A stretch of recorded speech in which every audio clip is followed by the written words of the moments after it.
Welcome to the first episode of Beyond Reps. So, in today's episode, I will introduce you to my co-host first, Charlie. Charlie, do you want to say how you doing? You okay? Good evening. I'm Charlie. So yeah, first episode of Beyond Reps. Very excited. Looking forward to seeing what 2020 comes brings. Interesting. Exciting times for all of us. Yeah, so basically, in the idea of this pod that we want to do, so this is the first ever episode that we've done. So we're starting off 2024 with a bang. It's something that we both wanted to do for quite a while. We're very similar in terms of our alignment with fitness and like sort of what we constant content that we consume, and yeah, that's kind of like our focus areas. So in this podcast, being the first podcast that we've ever done, it's going to be cringy. It's going to be embarrassing. We're going to stutter, but bear with us, please. We'll get up and running, and this will become a well-oiled machine by, hopefully, certainly by the end of the year. So, in this podcast being the first podcast, we just want to take a bit of time just to really introduce ourselves, run into our training careers, cover all that information, how we met, I mean, like what we're about, so that you guys, the listeners, can get a little bit better understanding of us, rather than us just jumping straight in there into like some sort of formal topic and pretending we're Huberman. And then we want to go into like a detailed intro as to like why we're starting the Beyond Reps podcast and like what it's all about. So yeah, I'll just jump straight in first and intro into myself. So Jason, I'm a coach with Uplift. Uplift is my business that I've created. I've been training for 11 years naturally. So I've always stayed natural, never taken any PEDs or anything like that. Just a few grams of creatine. I've competed twice. So I compete in 2022. This was so I competed in the WNBF Supernatural show. And then I've competed in the Two Bros show as well, which I won my class in the Two Bros. It was only a first timers class, so it wasn't a massively difficult standard, to be fair.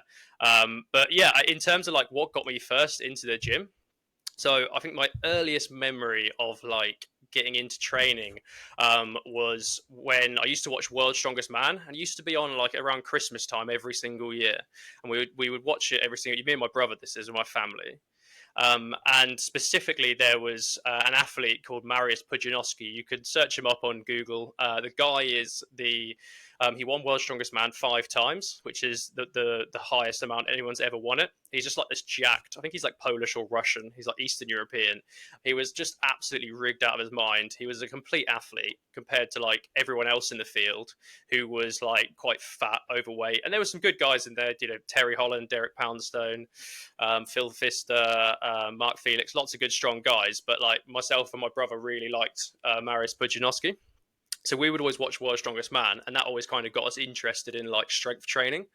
And then I specifically remember when he won his fifth World's Strongest Man title to make him the best ever of all time. He went up against Derek Poundstone in the Atlas Stones, and on the last stone, basically, but Derek Poundstone was beating him, and then he pushed Derek Poundstone basically made an error with the last stone, and then Mariusz literally won it like at the clinch. And me and my brother went absolutely ecstatic. We were absolutely buzzing. And then I remember like immediately from that, we ran into the kitchen and we grabbed like tins of beans and like rice pudding jars, and we were literally just like lifting these like tins of beans and stuff. And we like that was like one of my first ever memories of like, I want to start training. I want to get into the gym. So that was pretty cool. And then I started really training with my brother when I was like 15, 16, sort of like on and off. Used to kind of go with him, go to the gym. I didn't really know what I was doing. He wasn't supposed to be in the weights room until he was like 16. So, I was kind of just sort of sneaking in there. He was 18 at the time because he's 3 years older than me. And then I was like one of the first people in like my school to kind of get into lifting. And I took a load of shit from everyone, to be honest. It was a bit of a weird thing, why is this guy going to the gym? Why is he not playing football and all that sort of stuff? But I just really enjoyed it, and I kept going with my brother for a little while. And then he had to go to university, so then I had to sort of train by myself. And at the time, I was into like playing rugby as well, so like my performance on the rugby pitch was improving, and also my like gym, I was seeing progress at the gym, so I was like over the moon with that. And then I kind of stumbled into like the OG fitness YouTuber space, if you will. So like we're talking about like Christian Guzman, Mike Chang, Six Pack Shortcuts. Elliot Hulse was like a huge influence on me in the early days. I used to watch. He used to almost like upload every single day, and I'd consume his content like religiously. He'd have his Yo Elliott series. he also like introduced me to like all like different sorts of training, and just like his style of training was very much around sort of strength focused. However, he also had some bodybuilding elements in there as well. So I was lifting weights around this period. I was consuming a lot of content. I remember watching my first ever sort of nutritional video from Furious Pete, who's again like an OG fitness YouTuber. I don't know if he still does YouTube now, to be honest. I don't watch any of his content. And he sort of broke down like what is a carbohydrate and showed like bananas, and then he showed like what is like a fat and showed like peanut butter, and then showed like sources of protein. And I was like, oh fucking hell. And then at this point, my parents had like raised me on like chicken nuggets and chips and like those chicken like pie things that you can get from like Tesco or wherever. So like we weren't a particularly health conscious family at the time. So I had to sort of go back to my parents and be like, look, mum, dad, I want broccoli every night. I want sweet potato fries, and I want like a good sources of protein, and that was like, so I had to kind of educate them. They were pretty good. They supported it, and then I just kind of at that stage I'd probably been training for like a year or so, and this was like it's not training like how I train now. Obviously, there was less information around then. I was pretty new to it. I was doing like benches. I was trying to squat, but I had really bad squat form. I kept on doing like good mornings rather than squats because I had really poor ankle mobility. Didn't know how to address that at that point. Did a lot of deadlifts. I liked my deadlifts, and I was just trying to get big. So then I started bulking.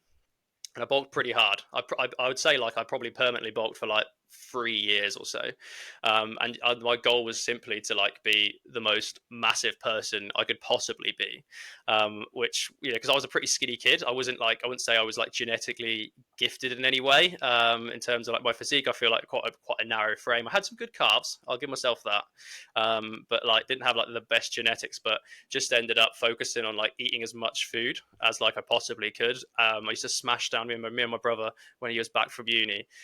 We would train on like a weekend, and then we'd go to Tesco and we'd smash down like those apple like puff pies that you could buy, and you get like two in a pack. We'd have like one each and like wait at the bus stop to catch the bus home. Rural area, so like we didn't have any sort of method of transport or anything. So yeah, just two guys just trying to get massive. My brother was the same. He was trying to really focus on it as well. um and yeah, I basically learned everything like at the start from YouTubers and just trying out new ideas. And then I started to kind of like build friends as I sort of went along, and had like my with like an interest in training. So like when I went to specifically sort of like when I went to college, that's actually when I met obviously yourself, Charlie. And yeah, we started sort of training, and I started training with people like David, and kind of like a lot of my friends nowadays. All the common thread between all of us is we all train. Like it's just like it's a given. So yeah, and then I kind of I abandoned rugby when I got to like university after college, because I kind of got fed up with rugby, because I kind of felt that I could like work like 100% and put everything on the field, and then like some of my teammates wouldn't, and it just like wasn't like a one-to-one return of progression. So I wanted to kind of get back into just focusing on the gym, and I wasn't going to go pro. Like, just to be clear, I could hit some lines, and I was okay, but I was never going to go pro. And then I basically just again bulked over uni for like a long time, but started to focus like a bit more on like power building. So I used to do like a lot of front squats, and really try and like just build my strength up. That was probably where I hit my best numbers in terms of those front squats and back squats. So I like front squatted 147.5 for a pause. Lewis Edwards will verify that because he spotted me.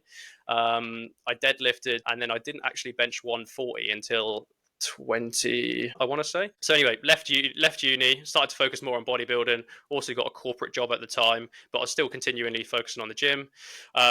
Kept with that corporate job, kept on training, and then kind of COVID hits in 2020, and the gym's obviously closed. So I'm like, fuck it, I can't not train. So immediately hit up my brother on the messages, because he's already had a home gym, and I was like, mate, what kit am I buying, and where am I buying it from? And I remember Boris Johnson announcing it on the literally on the live, video, BBC announcement or whatever, and I literally stood up from the sofa, went to my computer, and just fucking got on the internet, downloaded. I started buying some stuff from Mirrorfit, bought some stuff from Amazon, started buying some stuff from Facebook Marketplace, and within like a week, I had like a barbell turn up and some plates, and I just started. I had a really small shed in my garden. It was literally like 5 foot by 10 foot, and you can see on my Instagram. You can go back and look at my sessions from that time. I just started training at home, and all through COVID, because I just couldn't not train. It definitely wasn't optimal. Would I recommend it? I mean, it's definitely character building. I know that, you know, when the cards are down, I don't need an atmosphere to train. I can train in the shed. However, yeah, I got it done, and to be honest, I trained there for quite a long time. So I trained there all through 2021, and then even into like 2022. And it was only like as I sort of went into 2022 that I thought, oh, I might start having I might cut this year. It's not going to be the first year. Bearing in mind, again, you can see content from me when I was sort of fully bulked back on my sort of Instagram if you go down far enough. And yeah, I then thought, right, I'm going to start doing like a little bit of a cut. Let's just see what we look like. And in spring 2022, I then sort of started to look half decent, and I was like, I'm going to compete. So then I just thought, right, next logical thing.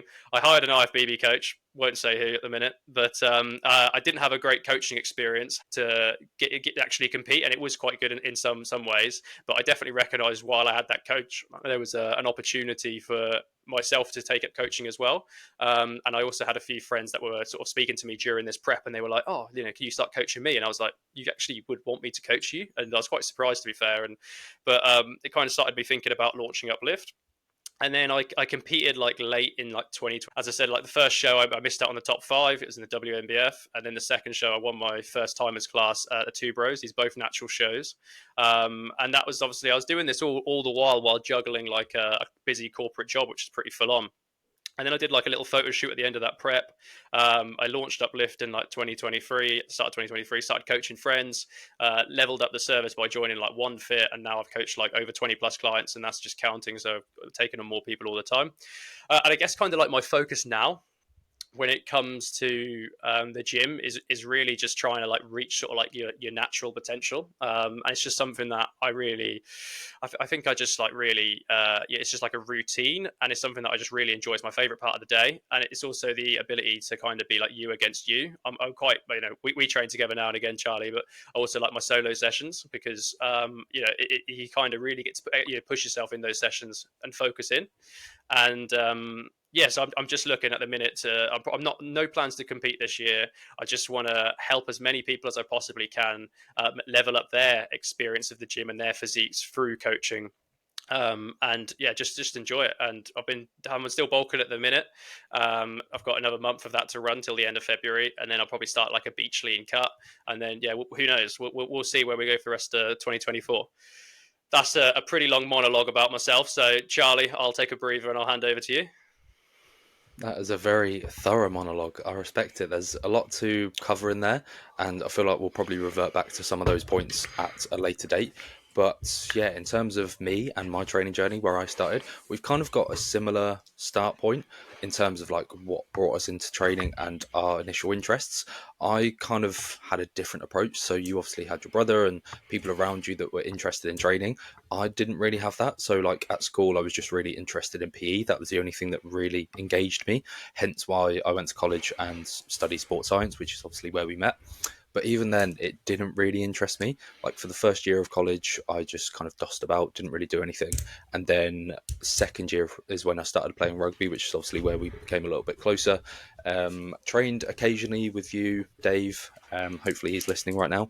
And I enjoyed it, but it wasn't something that I thought, yeah, I really want to get into this. So I just did the odd session here and there. It was always a leg session. Legs was always my favourite session.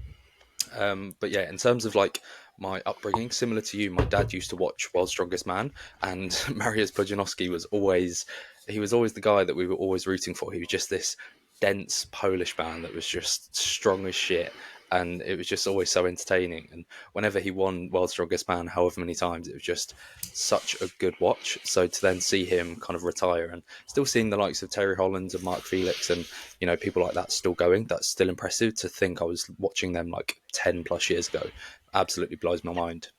But yeah, I had some dumbbells. I had a pull-up bar at home, but I didn't really use it consistently. Just a few bicep curls in my bedroom, a few push-ups here and there, and I tried to do a pull-up, but I couldn't really do it because I was weak as piss. And yeah, when I eventually took up rugby at college, I went I adopted it more from the speed side of things. I was just very quick. That was my main selling point.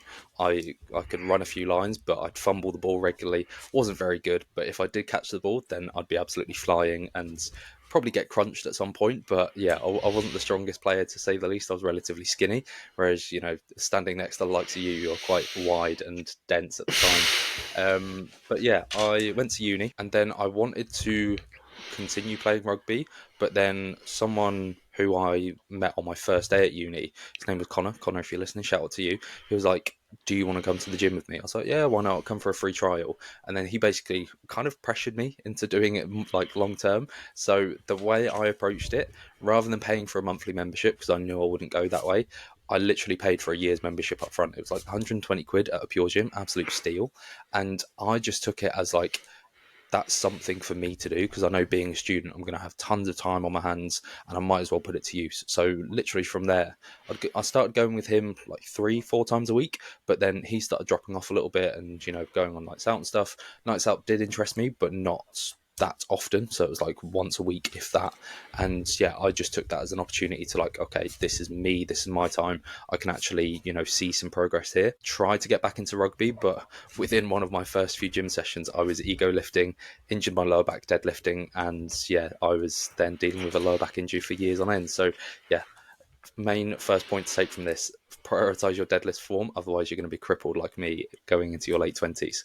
And then kind of off the back of that, I was just doing like a bro split, didn't really have any structure, wasn't structuring my lifts at all. So I then did do a bit of research on YouTube, although I took a bit of a different approach. So I just Googled like going to the gym for students or nutrition for students. And there was this guy called Student Aesthetics. His name's like Marian. He's from the Netherlands. And he was a student at the time. He was a YouTuber and he was just documenting his bodybuilding journey, just like nutrition advice and training. And that's where I got like my first bit of training knowledge from. And then I branched out to like the likes of Rob Lipsett, Joey D, Christian Guzman, and they all kind of not confirmed, they gave me more information. So like different training splits, different approaches to nutrition, bulking, cutting. So it was less bodybuilding focused, but more lifestyle and, how you can actually make some progress in the gym. And from that, I essentially just bulked for the whole 3 years after that. So my second year of uni, I was literally just eating everything in sight, to the point where I got to like halfway through my third year and I was verging on like 96, 97 kilos. I was a big boy. I felt very chunky. I don't think I've got any pictures, otherwise I would stick it up. But yeah, I then applied for a job in the Air Force, and I then had to diet to lose a considerable amount of weight to actually meet their criteria. So I lost about 10 kilos, looked pretty good, could see some abs, and that was my first experience of bulking and cutting. But then I didn't get into that. So I then started bulking again, and just not a structured bulk, essentially just eating whatever I wanted, because yeah, there was no guidance for me. I didn't really have a coach and I didn't really have a direction that I wanted to take it, but I obviously wanted to put on a bit more muscle and look and feel better. And yeah, alongside that, I was just learning from different YouTubers, trying new ideas, trying out new training programs. In my final year at uni, I did adopt more of like a power building approach, in terms of like 5x5, all your compound lifts, squats, bench, etc. But then alongside that, adopting more of like a hypertrophy training style. So compounds, 5x5s, and then the accessories was more like 10 to 12. But again, no real structure. I was just training as hard as I could, lifting as much as I could, and trying to progress that week on week. Then after uni, so obviously I tried to apply for the Air Force, didn't get in, but I just continued going to the gym, wanted to continue focusing on it. For me, it became more of a mental health thing. Like if I didn't go, I felt shit. I felt like I was losing all my gains, and it just didn't feel good. But then when I went, it was like my time, didn't really have to think about it, and I could just switch off. So that was quite nice. And then I went back to uni to do my master's. So I was doing a master's in sports science, got a internship with Lincoln City Football Club, and that was kind of more of a performance-based approach. So it was quite interesting to learn about that, and alongside studying, but there was less bodybuilding focus and less training focus for me. I was still going to the gym, but very little structure. I was following a program, but I didn't really have a direction, didn't really have a plan of where I was going with it. And then COVID hit. So yeah, trusty old COVID. I don't know if we'll get shadow banned from the first episode for saying that, but here we are. So yeah, I then had to move back home and train at home. So luckily it was summertime, 2020. That was a lovely summer. I did train a little bit at home with some resistance bands and just doing what I could with body weight, sticking bricks in a bag and whatever. But then there was just this cycle of lockdown, gyms closed, gyms opened. So I think it was the winter of 2020. I I say built. I built my own home gym, but it was outside under a gazebo. Now in the UK, building an outdoor gym under a gazebo, it's never going to end well. I spent about £1,000 on equipment like a pull-up dip station, some dumbbells, a bench, a good amount of money. I used it like 3 times before the wind blew this gazebo down and it was all ruined. So yeah, I then had to sell the dumbbells and pretty much everything. I've still got the pull-up dip station, but it doesn't get used. It's just rusting outside. I do actually have a YouTube video about that. I don't know if it's published, so I might have to have a look at that. But yeah, from there, I then got a job in the NHS, and training then became less of a priority because I was working a variety of shifts and I was just fitting in training wherever I could, 12-hour shifts, and it was more optimizing my health around those 12-hour shifts, night shifts, and all that good stuff. So sleep, nutrition, making sure I'm eating well, and then just training wherever I could. And then I got a different job in the NHS in Maidstone. So yeah, that was a different approach. It was more it was 8 to 4. So more kind of a corporate style in terms of the hours of work. And that's when I could actually put more effort into my training. So I was going to the gym after work. I was really enjoying it. Then January of 2021, I started a group coaching program. I think you were in the same one. And it was like this 3-month dieting program. Essentially, they gave you a training program, some nutrition guidance, whatnot. And yeah, it was at that point I felt a bit chubby. I saw a picture of myself. My stomach was hanging over, and it was just like I feel like I'd lost a bit of respect for myself in that sense, and I allowed myself to get to that point. Obviously, all through the lockdowns, I was in a relationship at the time, and just eat in excess when you are in a relationship sometimes. So I entered this training program, and I again lost 10 kilos, looked pretty good, started to get abs, and it was around the time that challenge ended that's the job in the NHS. I realised it wasn't working out. I was kind of 6 months into it, and I was like, I can't see this being a full-time thing, and it was a training position as well. So I kind of took that as if I don't enjoy it 6 months in, I'm probably not going to enjoy it for the following 3 years that I'm training or the next 30 years that I'm in this job. I wasn't going to stay in it for the safety of a pension and because it's a secure job, because I wouldn't want to go to work hating every single day. So it was then at that point I moved out or moved back home, and I just kind of took a bit of time. Coaching was something I wanted to get into, seeing these guys like Rob Lipsett, Joey D, Mariah on YouTube, Christian Guzman, they all looked like they lived a really good life, and obviously they were all coaches. And then from the experience we got from that group coaching program, I felt like I could do better. And the knowledge that I'd gained over the years, I just felt like I had so much information to give, but I didn't know where to start. So it was obviously very social media focused. So I did a bit of research into that. And then the August of 2022, I then launched my own coaching company. So posting stuff on social media, reels, trying to help people, trying to add a bit of humor to it as well.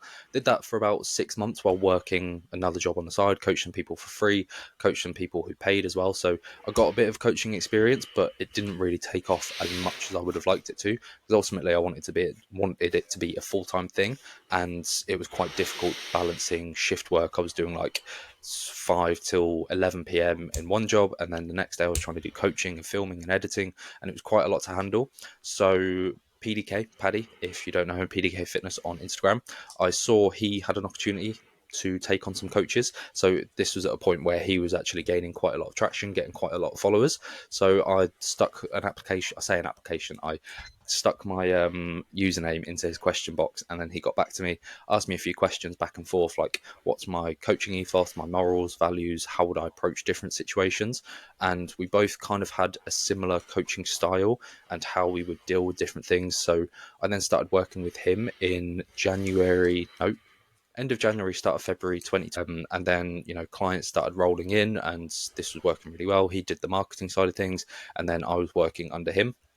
And then it kind of grew from there, really. So I took a full-time position. So I did it part-time for 2-3 months, and then it got to the point where I was getting enough clients that I could take it full-time. So then from April, May time 2023, I then became a full-time online coach, And yeah, the rest is history essentially. We launched a few group coaching programs in that time, and I think I've coached a good couple hundred of people now. So, getting a good few results. I'm very bad at posting transformation, so I do need to get a few more out there on social media. But yeah, he gave me my first coaching opportunity, and still working under him now. So yeah, just the plan for now is to continue helping as many people, and then in terms of my like training direction, essentially. So I'm still looking to try and like build my physique, still pushing myself with training. I have now hired a coach myself, so I do have a photo shoot prep underway, and I've got a photo shoot in May. So that's ultimately the goal, because right now I don't look bad. You can tell that I train, you can tell that I lift, and I'd say I look relatively good in a t-shirt. But you take my t-shirt off, and it's not so much. So I just want to get to a point where I look like I know what I'm talking about. Obviously, I know what I'm talking about. I can talk through a variety of different topics. I can help my clients with different things, and I can guide them to the direction they want to get to. But ultimately, as a personal trainer, as much as anyone disagrees, you have to look like you know what you're doing, and that does come with some aesthetic reasons as well. So yeah, that is the goal. Photo shoot in May, and then after that, probably just pack on as much muscle as possible while still maintaining some level of condition, and then see where 2024 brings us with the Beyond Reps podcast to the moon. To the moon. Really, really interesting, actually, that you were also into Marius Pudzianowski. I didn't realize that whatsoever. And actually, like, I just took a few notes down there, but like, we've got some really similar interests. Obviously, I knew we did sports science together. Both love a leg day. I mean, this Connor guy, we need to get him on the pod. I mean, he's actually clearly made some sort of like serious effort to turn you into the person you are today. So shout out to Connor. And What a obviously, guy. we both permanently bulked for a long time. Like, I think that if anyone needs to take anything away, it's just fucking bulk. Like, stop cutting, just bulk it all the way through, and then just cut after like 6 years of solidly bulking. And also, like, the mental health thing's quite an important one as well, mate. Obviously, you've just touched on that. So yeah, I think definitely training is something that keeps me on the straight and narrow as well. I think if I miss sessions, especially if I like get away on like a holiday or lack of routine, I start to get a bit twitchy. I'm not good. I need to start. I'll take like bands with me, and I'll start doing like press ups in the Airbnb or the wherever we are, or I need to do some sort of fitness. So yeah, no, that was just really interesting, mate. There's some bits that I didn't actually know there as well. So appreciate you sharing that. Yeah, and I think, it's quite obvious that like over the years we've had a lot of similar interests. Obviously, we met at college doing the same course, played rugby. I feel like rugby was just more of a thing again that I felt like I got pressured into, but it was something that I ended up enjoying. And obviously we didn't really speak for a good few years, like over the course of uni and then finishing uni into COVID. It was only, I think we bumped into each other in the gym that we both train at now. And, we discussed about like our training journey so far. And then, it led to obviously some training sessions here and there, which, it's always a good session when we can push ourselves. But like you said, training solo is always fun.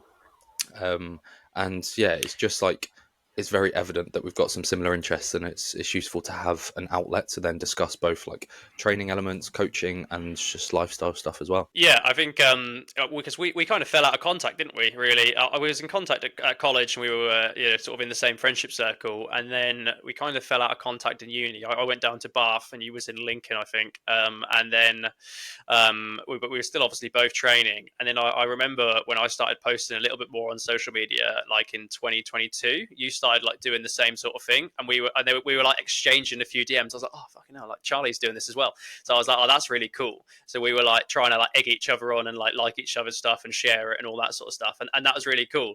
And then I was offered the opportunity to sort of to move back to Norfolk with my corporate job, and obviously took that decision with both hands because that's where my family are, and obviously you're back in Norfolk at the time as well, so it just seemed like a natural thing. I think I moved back, and I think I was asking you like what gym shall I go to, and you were saying, oh, you got to go to Heroes Gym, it's the best gym, and then I was like, I think I was going to the gym group at the time, and I was like, oh, but it's 24/7, it's convenient.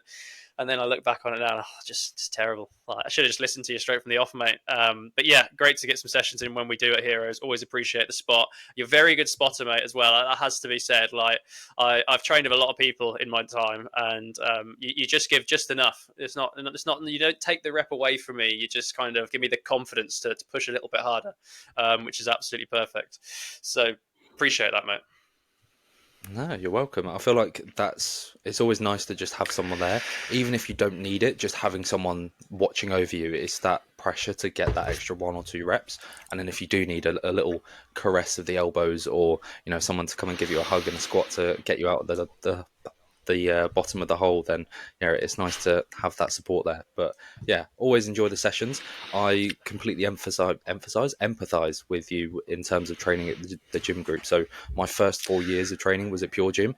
It wasn't a good time. Very commercialized, not a good training environment at all. By all means, like for an average person just trying to lose a bit of weight or build a bit of muscle, it works perfectly fine.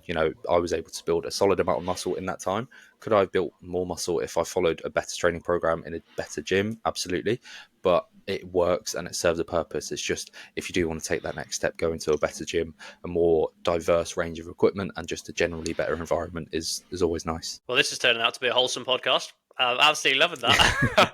I completely, completely agree. Like, I think the gym group can only take you so far. But shout out to us for having the most wholesome podcast. I'm happy to go on to the aim of Beyond Reps. If there's anything else you want to add for that, bro. Nah, absolutely. If we discuss like where we want to take it and, kind of like the reasons for why we started this. But yeah, I feel like we've covered it quite a lot. Obviously, the first one's just a bit of an intro into the two of us, and then we can kind of discuss potential topics going forward. If anyone does have anything they want us to discuss going forward at all, then by all means just reach out on Instagram or anything like that. But yeah, aims of Beyond Reps, what are they? So I guess this has kind of come about pretty organically because we both, as you can tell by now, we're pretty aligned with our training purposes and our background, and we're obviously clearly into like the gym and into training. Obviously, both coaches and consume a lot of content, a lot of the same content. Your modern wisdoms, your diary of a CEO. Can do a whole episode on that separately about how much hate that deserves. And like James Smiths and all of that sort of stuff, and all these like big, I would refer to them as like big fitness influencers in that sort and in that area. And I found it was finding it really hard to like relate to it. I think that's the main thing, because obviously we're just very small time coaches who are just kind of like coaching relatively low numbers, like 2 digits rather than 3 digits, or however many some of the bigger coaches coach. And we're obviously doing it on like a one-to-one online basis, while some coaches do it through apps and things like that. So there was just it was just that we were having a conversation, and it was just like there really isn't anything, to my knowledge anyway, where where it's like a relatable conversationalist style podcast. So look, we're not trying to be a Huberman, we're not trying to be a modern wisdom, we're not trying to do that. We just kind of want to discuss and document like our lives in the gym and outside the gym, and we kind of then want to record that and share that with you guys, and hopefully we can help some people along the way, because sometimes I think it's quite hard to relate to people who are so far ahead of you, but actually if you've got people who are just a little bit further ahead of you, or maybe gone through the same path that you have, then that can be something that's really really valuable. Anything you want to add to that, Charlie? No, I feel like you've covered it quite a lot there. As you said, we're not trying to be like the next big thing. We're not trying to take over Modern Wisdom's title or, replace Stephen Bartlett, although I'm sure we could probably do a better job with some of the guests to get on. But yeah, I feel like a good way to go with this is helping people who were in our position like 10 plus years ago. So advising people on training, nutrition, and just guidance that we could have used, because there wasn't that much information out there, and it was quite a lot of searching on our behalf. So trying to like condense as much information as possible into a podcast format. I feel like we're both relatively interesting people, so hopefully we can string a good sentence together and make a conversation worth listening to. Yeah, and obviously there's going to be bumps in the road. This is the first podcast. We've never done anything like this before, but we're just coming from a good place. We're just trying to help people, and we were kind of want to get our messages out there, and also like the documenting our own journey is quite important as well. Like obviously I've talked a lot about my journey there, but there's sometimes where I've got some content or some old videos of when I first started training, but like and it's so interesting to kind of watch that footage back, and you're like, is that even me? Like it looks like a completely different person. So it'd be quite nice to document it. And obviously this year you've got your photo shoot going on, haven't you, mate? So look forward to hearing the sort of stories from that. And yeah, if we can add value and help others along the way, then let's do that as well. In terms of like the actual sort of structure for the podcast, then the idea is that we're going to hopefully complete this on a weekly basis. you got to hold us to that. And we want to go ahead and like post it on like a Monday, probably Monday morning, and just go ahead and compete with the big boys. Like just go out there and all the key big YouTubers, the Diary of the CEOs, the Modern Wisdoms, the Humans, and then there will just be like a small little notification on Spotify or YouTube, and just say Beyond Reps. And you'll be like, that's the one that you got to click on to support the team. And then I guess their goal, and I'm pretty sure this is right, is 21 episodes is what you need to do to be in the top 1% of podcasts. Now, that fact was thrown out there at least a year or so ago, so I'm hoping that fact still true. But yeah, definitely 21 episodes is what we want to go for. So let's get hyped. Let's get fucking hyped. Let's go. I think we've definitely got 21 episodes in us. We've got quite a long list of topics that we can cover. But yeah, like Monday morning, straight in the new episodes category of Spotify. Download it, listen to it on your drive to work, your walk to work, your cycle to work. If you're sat on the tube, you're just going to be wasting time anyway. So why not listen to two handsome young men talk about training, lifestyle stuff, photo shoot prep, anything like that. And we can hopefully educate you on all of that good stuff. Awesome. Right, we'll wrap up there, man. But yeah, been a pleasure, and yeah, let's see what 2024 has in stake for us. Perfect. 2024 Beyond Reps. Keep your ears out.